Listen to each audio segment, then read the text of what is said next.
Kami bakit nagtatago siya ngayon. So, titingnan natin kung mayroon din siyang standing warrant o bare. Tumanggi namang magbigay ng pahayag ang mga kaanak ng biktima. Dante Perello, naka-alerto, 24. Mga kapuso, mag-ingat po kayo sa panibagong text scam na kumakalat ngayon na gumagamit pa sa pangalan ni Pangulong Aquino. Itinanggi na ng Malacanang nang meron silang sinusuportahang promo sa text. Kaya huwag kayong maniniwala. Nakatutok si Mark Zambrano. Isang lalaki na itatago natin sa pangalang Marco ang nakatanggap ng text message na ito mula sa nagpakilalang attorney Rex Lim. 350,000 pesos umano ang napanalunan niya mula sa Philippine Charity Sweepstakes Foundation na proyekto umano ni President Noynoy Aquino. Ang siste, para makuha niya ang pera, kailangan niya magpadala ng 6 na prepaid cards na nagkakahalagang 1,800 pesos. Yung parang claiming number niya is manggagaling dun sa prepaid card. Sa palitan nila ng tawag at text, nakaramdam na ng pagdududa si Marco. Pero ang kinakatakot na ngayon, Nata-text niya muna sa akin pala is yung name, gender, age, tsaka yung address ko. So, finorward ko. sa gitna ng aming panayam, sinubukan uli ni Marco na tawagan si Attorney Lim at ito ang naging usapan nila. Ito po ba yung kay President Aquino? Okay po, kang Mr. Benigno Simeon Noynoy Aquino po yung major sponsor po dito. Sa puntong ito, nagpadala si Marco ng codes mula sa isang pasunang prepaid card. Dito ikinatuwa ni Attorney Lim. Alam nyo, gamit na po kasi nag-error yung computer machine.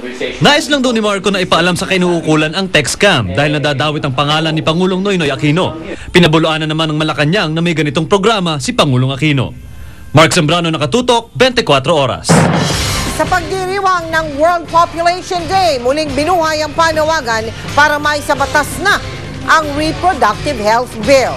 Tiniyak naman ng Department of Health na ituturo nilang pareho ang natural at artificial family planning method.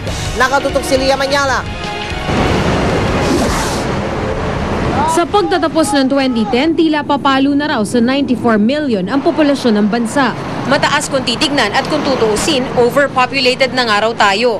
Kaya sa pagdiriwang ng World Population Day ngayon, muling binuhay ang panawagan para sa Reproductive Health Bill.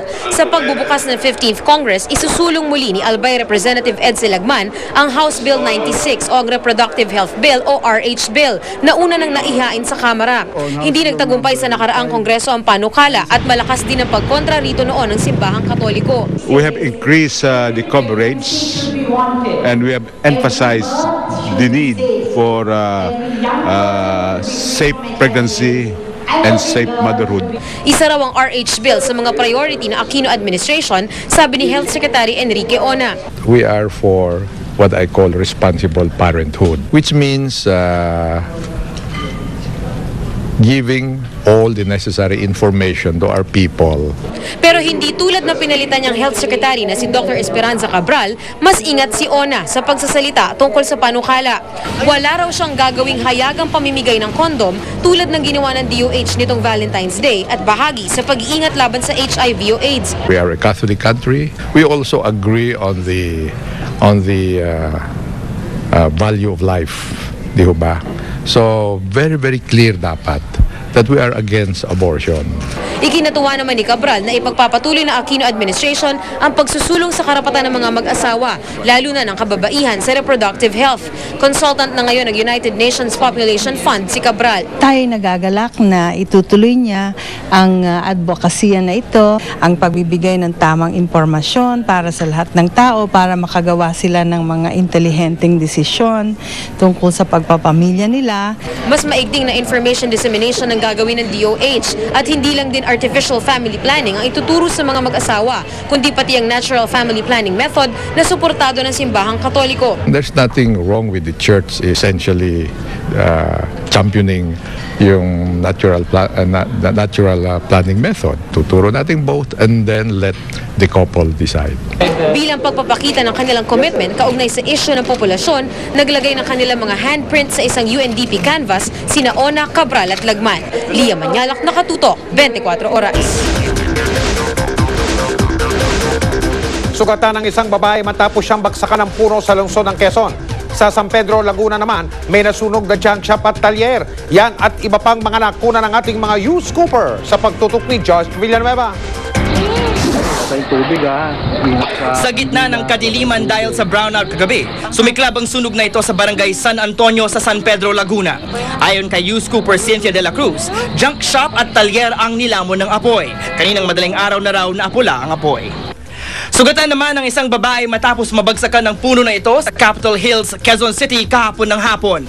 Agad na itakbo sa ospital ang biktima pero makikitang naiwan niya ang dalang payong. Posibleng marupok na lamang puno dahil sa katandaan.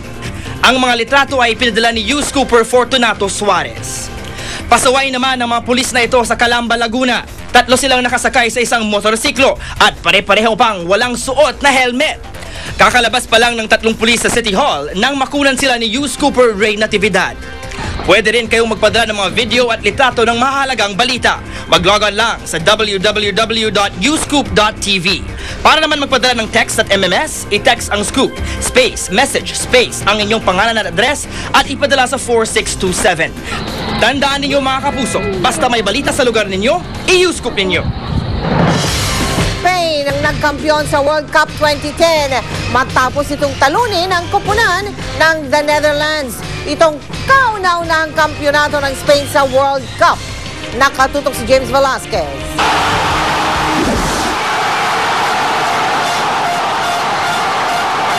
Hindi malaman ng mga Espanyol kung paano magdidiwang. Ang plazang ito sa Madrid dumagundong matapos magkampiyon ng Spain sa World Cup 2010.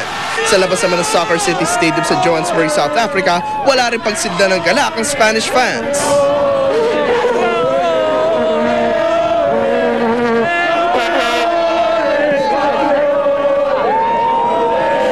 We did it. They didn't manage to do it. So we did our best and we won it. Ang score, 1-0. Nakagol kasi si Andres Iniesta sa nalalabing 4 na minuto ng laban. Pati mga tropang Espanyol sa Lebanon at Afghanistan, ipinagdiwang ang kauna-unahang World Cup victory ng Spain. Ang fans naman ng Netherlands nanlulumo. Yun ang ikatlong pagkatalo ng Netherlands sa World Cup Finals. Walang mapagbuntunan na sisi, kaya It's the octopus's fault. Yeah. ang tinutukoy, ang octopus sa sipol na una na nag-predict na matatalo ng Spain ang Netherlands. Maraming hindi nag-akala noong una na Spain ang magiging World Cup champion. Sa opening match pa lang kasi talo agad sila sa Switzerland. Pabalik na ang Spanish team sa kanilang bansa kung saan naghihintay ang isang engrandeng pagsalubong akma para sa mga kampiyon. James Velasquez sa Katuto, 24 oras. At kahit po dito sa Pilipinas, ramdam ang tensyon sa sagupaan ng Spain at the Netherlands para sa World Cup. At nang manalo na nga ang Spain, hindi magkamayaw sa pagsasaya ang mga Espanyol dito. Nakatutok si Dano Tingkungko.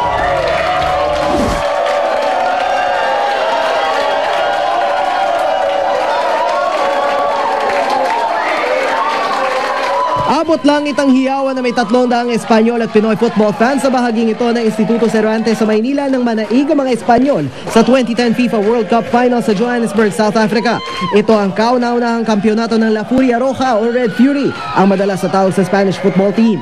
At dahil noon pang 1950 nakamit ng Espanya ang pinakamataas itong posisyon sa World Cup na ika-4 na pwesto, ang pagbubunyi na uwi sa pagsaboy ng konfeti, yakapan at halikan. Sa unang yugto ng pagharap ng Spain at the Netherlands, tensyonado ang lahat. Bawat galaw ng La Furia Roja nakabantay.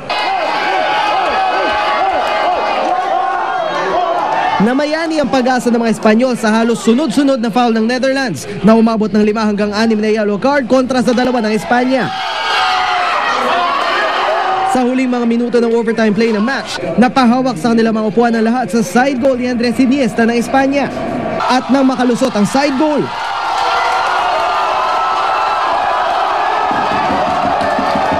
ang final score, 1-0.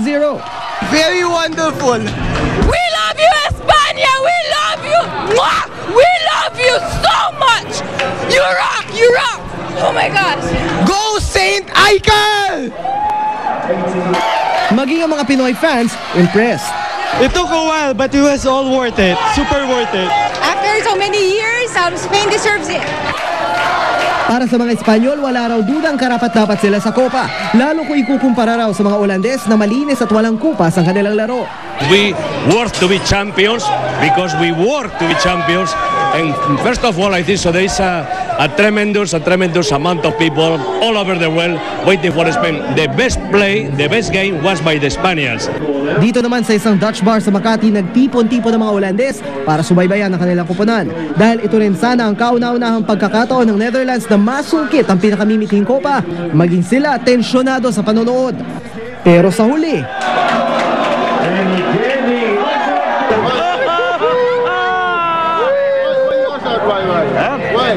Because our country lose, my friend. And I lost my hair about it. We had a great month. I'm from Holland, so I think